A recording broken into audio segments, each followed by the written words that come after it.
Sasa ndaka tu niende niambie hand Rudhu venye nakwanga nimekapenda bwana.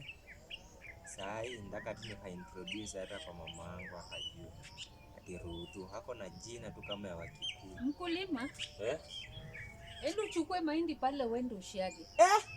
Rudi yako ati niende nifanye nini? Chukua mahindi uende ushiage. Mimi nichukue mahindi niende nishiage? According to our Luya duties and custom. Umeisikia wapi ati kijana anaenda kwa kishiagi kushiaga? Sasa mkulima. Unataka aje? Mama mimi unataka mimi niende kwa kishiagi nishiage? Akina Rudhu nione kwa kishiagi nikishiaga waanze kunichekanga nikipita. Na si wewe ndio mtoto tuko na wewe hapa. Mama unataka nani afanye hizo kazi? Chukua tu hiyo mahindi uende ushiage. Haki mkulima hapana, ende ushiage. Mama mimi siendi kushiaga.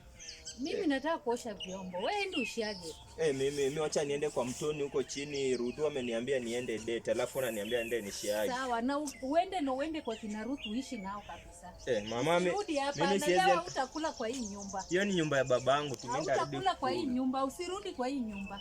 Nenda rudi.